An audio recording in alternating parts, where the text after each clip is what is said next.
Dear student, आज हम lanthanide संकुचन के प्रभाव या परिणाम, इफेक्ट और कॉन्सिक्वेंस ऑफ लेंथेनाइड कॉन्ट्रैक्शंस के बारे में पढ़ेंगे, जो कि BSc part second inorganic chemistry के सिलेबस में। इससे पहले के लेक्चर में बच्चों हमने लेंथेनाइड तत्वों की परमाणुवीय और आयनिक त्रिज्याओं के बारे में पढ़ा था, और इन परमाणुवीय आयनिक त्रिज्याओं में जो हमने पढ़ा था उसमें ये पढ़ा था कि लेंथेनाइडों के आकार में इस प्रकार से एक ग्रेजुअल डिक्रीज, मतलब क्रमिक कमी को हम लेंथेनाइड संकुचन कहते हैं, और लेंथेनाइड संकुचन कहलाता था या लेंथेनाइड संकुचन होता था। अब इस लेंथेनाइड संकुचन से क्या प्रभाव पड़ेंगे ये हम इस लेक्चर्स में पढ़ेंगे। देखिए, आवर्त सारणी में वर्ग थर्ड या त्रिवी के समूह निम्न हैं, जैसे स्कैंडियम है, इट्रियम है और लेंथेनम है और फिर एक्टिनियम है। यदि लेंथेनम और एक्टिनम के बाद में लेंथेनाइड और एक्टिनाइड के 14 तत्व न होते तो वर्ग 4 में या 4b समूह में तत्वों का विन्यास निम्न प्रकार से होता। क्या होता कि आर्गन 3d2 4s2 ये स्कैंडियम के बाद में होता, ये है ना, और क्रोप्टॉन 4d2 5s2 और जीनॉन 5d2 6s2 और रेडॉन 6d2 7s2। उक्त स्थिति में वर्ग 4 तथा आगे के अन्य समूह के गुणों में वर्ग 3 की भांति ही क्रमिक परिवर्तन होता, लेकिन लेंथेनाइड और एक्टिनाइड तत्वों के आने से वर्ग 4 के तत्वों का विन्यास निम्न प्रकार हो जाता है ना। तो यहाँ पर जो है हेफेनियम जो है, जैसे टाइटेनियम में है उसमें तो 22 है, तो उसमें तो आर्गन 3d2 4s2 और जर्कोनियम 40 है, तो उसमें क्रिप्टॉन 4d2 और 5s2। लेकिन हेफेनियम जो 72 है, उस हेफेनियम 72 में जो है xenon 4f14 5d2 and 6s2। और उसके बाद में कुसोर्बियम जो है 104, जिसका radon 5f14 and 6d2 and 7s2। अर्थात लेंथेनम और एक्टिनम के बाद के तत्वों के विन्यास में अपेक्षित विन्यास से भीतर के F कक्षकों के 14 इलेक्ट्रॉन अधिक है।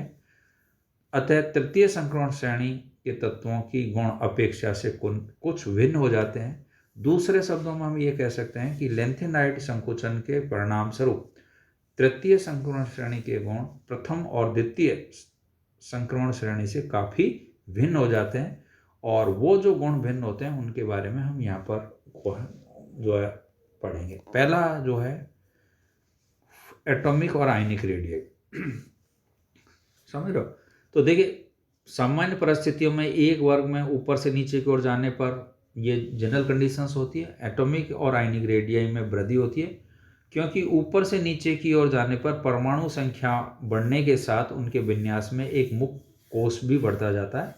संक्रमण तत्वों की धात्विक त्रिज्याओं के मान निम्न सारणी में दिए गए, जैसे यहाँ पर दिया है, ये टाइटेनियम इस तरीके से दिया है, इट्रियम जर्कोनियम दिया गया है।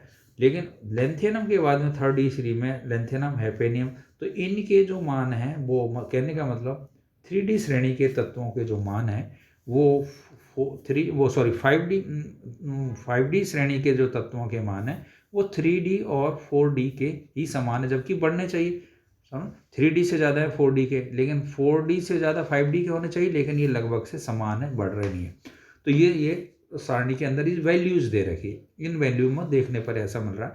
तो कहने का मतलब यहाँ पर है कि लेंथेनाइड संकुचन के कारण जो 3rd सीरीज है या 5D जो सीरीज है के 5D सीरीज है, जिसमें लेंथेनम के बाद के तत्वों की धात्विक त्रिज्याओं के मान करीब करीब द्वितीय श्रेणी के तत्व, मतलब 4D श्रेणी के तत्वों के बराबर ही है। और ये जो कारण है, इसका कारण कौन है? लेंथेनाइड संकुचन। और इस लेंथेनाइड संकुचन क्यों हो रहा है? क्योंकि संक्रमण श्रेणी की प्रथम श्रेणी और द्वितीय श्रेणी, मतलब 3D श्रेणी और 4D श्रेणी के गुणों में क्रमिक ग्रेजुअल चेंज होता है, लेकिन लेंथेनाइड संकुचन के कारण द्वितीय और तृतीय श्रेणी के तत्वों के गुणों में काफ़ी समानता होती है। कहने का मतलब है लेंथेनाइड संकोचन की वजह से लेंथेनम के बाद जो तत्व आते हैं हैफेनियम या 5D सीरीज के तत्व जो आते हैं उनकी त्रिज्याओं के मान घटकर 5D श्रेणी के तत्वों की त्रिज्याओं के मान घटकर लगभग किसके समान हो जाते हैं? 4D श्रेणी के तत्वों के समान। दूसरा यहाँ पर नेक्स्ट इसका इफेक्ट पड़ रहा है घनत्व। देखिए संकोण तत्वों की प्रथम श्रेणी के तत्वों की घनत्व की तुलना में द्वितीय श्रेणी के तत्वों के घनत्व अधिक होते हैं, लेकिन लेंथेनाइड संक्रमण के कारण, लेंथेनाइड संकोचन के कारण, लेंथेनाइड कॉन्ट्रैक्शंस के कारण द्वितीय श्रेणी के तत्वों के घनत्व तृतीय श्रेणी के तत्वों के घनत्व मतलब 5D श्रेणी के तत्वों के घनत्व 4D श्रेणी के तत्वों की तुलना में बहुत अधिक हो जाते हैं। कहने का मतलब लगभग डबल हो जाते हैं। जैसे यहाँ पर ये वैल्यूज दी गई है, जो है घनत्व की वैल्यूज दी है। देखिए यहाँ पर आप देखें जर्कोनियम, नियोबियम और मोलिब्डेनम, टेक्टिनम, इनमें जर्कोनियम की 6.5 है तो हैफेनियम की 13.1 है। और यहाँ पर जो नियोबियम है कि इसकी 8.6 है तो टेंटेनम की कितनी है? 16.6 है। इसी प्रकार से मोलिब्डेनम की 10.2 है तो वेनेडियम की 19.3 है। इसी प्रकार टेक्टिनम 11.5 है तो रीनियम की 21 है। यहाँ पर रूथियम की 12.2 है तो ओस्मियम की 22.6 है। रोडियम की 12.4 है तो इरिडियम की 22.5 है। पीडी की 12.0 है तो पीटी की 21.5 है और एजी की 10.5 है तो एयू की 19. कहने का मतलब 4D श्रेणी की तुलना में जो 5D श्रेणी है उनके डेंसिटी के मान लगभग डबल है, दुगने हो जाते हैं। और इसके पीछे कौन है? लेंथेनाइड संकोचन। इसी प्रकार से आयनन विभव, आयनन विभव को देखें। सामान्य परिस्थितियों में किसी भी वर्ग में हम ऊपर से नीचे की ओर जाएं तो आयनन विभव के मानों में क्या होती है? कमी होती जाती है, क्योंकि उसका आकार बढ़ता जाता है। संक्रमण तत्वों में लेंथेनाइड संकोचन के कारण द्वितीय तृतीय श्रेणी के तत्वों के आकार काफी छोटे हो जाते हैं। मतलब 5D श्रेणी के तत्वों के आकार लेंथेनाइड संकोचन की वजह से छोटे हो जाते हैं, जिसके फलस्वरूप बाह्यतम इलेक्ट्रॉन नाभिक के काफी क्या है? नजदीक हो जाते हैं और उन्हें अनंत दूरी तक ले जाने में बहुत ऊर्जा की आवश्यकता होती है, अर्थात आयनन विभव के मान बढ़ जाते हैं, जैसा कि इस टेबल में देखें। देखिए यहाँ पर जो इट्रियम, जर्कोनियम, नियोबियम, मोलिब्डेनम इनके मान देखें हम। जैसे इट्रियम का मान, आयनन विभव का मान 150, लेंथेनम का हो गया यहाँ पर जो है 130 यहाँ पर, लेकिन जर्कोनियम का 159 है तो यहाँ पर हैफेनियम का हो गया 161। जबकि क्या होना चाहिए था? ये मान क्या होना चाहिए? बढ़ गया, घटना चाहिए था। नियोबियम में 160 है तो टेंटेनम में 183, क्योंकि वर्ग में ऊपर से नियोबियम से नीचे की ओर जा रहे हैं, नियोबियम से टेंटेनम जाने तो ये घटने चाहिए थे, लेकिन यहाँ पर है नियोबियम में 160 है तो यहाँ टेंटेनम में 183 है। मोलिब्डेनम में 165 है तो टंगस्टन डब्लू का घटना चाहिए लेकिन बढ़ गया, 185 हो गया। टेक्टिनम में 169 है तो रीनियम में 183 हो गया। तो इस कहने का मतलब लेंथेनाइड संकोचन की वजह से जो 5D श्रेणी के तत्वों के जो मान है जो घटने चाहिए थे वो बढ़ गए, किसकी तुलना में? 4D श्रेणी की तुलना में। तो ये आयनन विभव के मान भी लेंथेनाइड संकोचन यहाँ पर प्रभावित करा। इसी प्रकार ईट्रियम का भारी लेंथेनाइड साथ, इसी नेक्स्ट जो इम्पैक्ट है इसका, ईट्रियम का भारी लेंथेनाइड के साथ पाया जाना, occurrence of yttrium with the heavy lanthanides. तो ईट्रियम जो लेंथेनाइम, देखिए ईट्रियम की आयनिक त्रिज्या लेंथेनम से कम होती है। लेंथेनाइड संकोचन के कारण Ln+2 आयनों की त्रिज्या भी घटती जाती है और HO+3 और Er+3 तथा आते आते इनकी आयनिक त्रिज्याओं का मान Y+3 के बराबर हो जाता है। और आयनिक आकार, आवेश आदि इसी समानता के कारण ही प्रकृति में ईट्रियम और भारी लेंथेनाइडों के साथ पाए जाते हैं। कुल मिला के कहने का मतलब यहाँ पर यह है, ईट्रियम यौगिक भारी लेंथेनाइड के समान क्रिस्टल संरचना, रासायनिक गुण, विलयता के कारण ईट्रियम को अन्य लेंथेनाइड से पृथक करना या अलग करना काफी कठिन कार्य है और इन समानताओं के कारण ही सारे व्यवहारिक कार्य के लिए ईट्रियम को लेंथेनाइड श्रेणी का ही सदस्य माना जाता है। कहने का मतलब लेंथेनाइड संशोधन के कारण ही ईट्रियम जो है भारी लेंथेनाइड तत्वों के साथ जो है पाया जाता है, ये इसका ऑकरेंस। नेक्स्ट जो है लेंथेनाइड आयनों की क्षारक गुण। तो लेंथेनाइड तत्वों के आयनों के क्षारक गुण, मतलब basic property of lanthanide ion. तो लीविस जो साइंटिस्ट था उसकी धारणा के अनुसार वे स्पीसीज जो इलेक्ट्रॉन दे सकती है क्षारक क्षारक क्षारक कहलाती है, बेसिक कहलाती है। लेंथेनाइड धनायनों में भी जो इलेक्ट्रॉन देने की शक्ति रखते होंगे वे क्षारीय कहलाएंगे।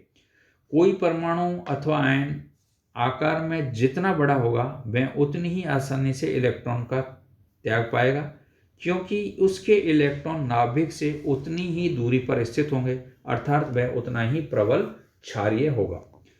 लेंथेनाइड संकुचन के कारण लेंथेनाइड आयनों का आकार क्रमशः घटता जाता है और जिसके कारण इलेक्ट्रॉन देने की क्षमता भी उसमें घटती जाती है, अर्थात उनके क्षारीय गुण भी क्या हो जाते हैं, घटते जाते हैं। कुछ आयनों का घटता हुआ क्षारीय गुण निम्न प्रकार है। कहने का मतलब लेंथेनाइड संकुचन के कारण लेंथेनाइड सीरीज के तत्वों के जो है क्षारीय गुण जो है घटने का क्रम यहाँ पर। तो सबसे ज्यादा क्षारीय गुण किस में है, लेंथेनम +3 में। उससे कम किस में, सीरियम +3 में। उससे कम किस में, Pr+3 में। उससे कम किस में, Nd+3 में। उससे कम किस में, Pm+3 में। उससे कम Sm+3 में। EU फिर घटता रहा है, EU+3 में घट रहा है, फिर Gd+3 में। इस तरह कहने का मतलब है लेंथेनम से या सीरियम से जो है हम सीरियम से अगर लेंथेनाइड सीरीज में हम बढ़ते हैं तो इनमें क्षारीय गुण जो है घटते जाते हैं। क्षारीय गुण कहने का मतलब इनमें इलेक्ट्रॉन देने की प्रवृत्ति घटती जाती है और इलेक्ट्रॉन देने की जो प्रवृत्ति घट रही है वो उसमें इलेक्ट्रॉन त्यागने की प्रवृत्ति घटने की वजह से होता है। कहने का मतलब लेंथेनाइड संकुचन के कारण इनके क्षारीय गुण भी यहाँ पर प्रभावित हो रहे हैं। ठीक है, अब आयनों के क्षारीय गुण पदार्थों के निम्न गुणों को परिलक्षित करते हैं।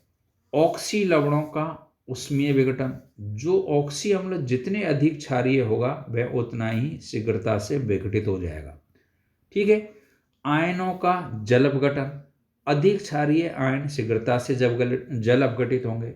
लवणों की विलयता, अधिक क्षारीय लवण जल में अधिक विलयशील होंगे। संकुलों का निर्माण, जो धनायन जितना अधिक क्षारीय होगा उसमें संकुल बनाने की उतनी ही क्या कम प्रवृत्ति होगी। और नेक्स्ट यहां पर है अपचायक गुण। अपचायक गुण जो दूसरे का अपचयन करे, खुद को ऑक्सीकरण। जो आयन जितनी आसानी से इलेक्ट्रॉन दे सकता है उतना, अर्थात जितना तीव्र वह क्षारीय है उतना ही वह प्रबल अपचायक होगा। लेंथेनाइड संकुचन के कारण चूंकि लेंथेनाइडों में क्षारीय गुण कम होता जा रहा है, अतः श्रेणी में उनका अपचायक गुण भी क्या होता है, कम होता जाएगा। तो ये कहने का तात्पर्य यहाँ पर बच्चों ये है कि लेंथेनाइड संकुचन की वजह से लेंथेनाइड तत्व और लेंथेनाइड तत्वों के बाद आने वाले तत्वों के गुणों में बहुत सारे परिवर्तन हो जाते हैं या बदल जाते हैं, और इस परिवर्तन के लिए जिम्मेदार है लेंथेनाइड संकुचन, या दूसरे वर्ड्स में कह सकते हैं कि इस परिवर्तन के लिए जिम्मेदार है इन तत्वों में 4f40 विन्यास जो है n-2f कक्षक में कौन सा विन्यास है, 4f14 विन्यास है। और उस 4f14 विन्यास की वजह से इनके बहुत सारे जो है वो 4f14 विन्यास, इट मीन्स f कक्षक में 14 इलेक्ट्रॉन उसी कोष में आने की वजह से इनकी परमाणुीय आयनिक त्रिज्याओं के मान, इनके घनत्व के मान, इनके आयनन विभव के मान, इनके जो है क्षारीय गुण, इनके अपचायक गुण, और ये बहुत सारे जो गुण हैं वो बदल जाते हैं। कहने का मतलब है यहाँ पर लेंथेनाइड संकुचन से लेंथेनाइड तत्वों और लेंथेनाइड तत्वों के आने वाले तत्वों पर बहुत सारा प्रभाव पड़ता है, और वो प्रभाव जो है इनके गुणों को क्या बदल देता है, या उस प्रभाव की वजह से या लेंथेनाइड संकुचन की वजह से लेंथेनाइड तत्वों के गुण बदल जाते हैं, लेंथेनाइड तत्वों के, लेंथेनाइड के बाद में आने वाले तत्वों को। और इसी को हम बोलते हैं इफेक्ट और consequent of lanthanide contraction, lanthanide संकुचन का प्रभाव या परिणाम। और ये एग्जाम में मोस्टली पूछा जाता है कि लेंथेनाइड संकुचन के से क्या प्रभाव पड़ता है, या लेंथेनाइड संकुचन जो है का परिणाम या प्रभाव क्या होता है, या लेंथेनाइड संकुचन की वजह से लेंथेनाइड तत्व और उसके बाद में आने वाले 5D श्रेणी के तत्वों के गुणों में क्या परिवर्तन होता है। इसके ऊपर मोस्टली एग्जाम में क्वेश्चन पूछा जाता है। आई होप आपको समझ में आया हो। Thank you doctor H S Goswami, government college Kota.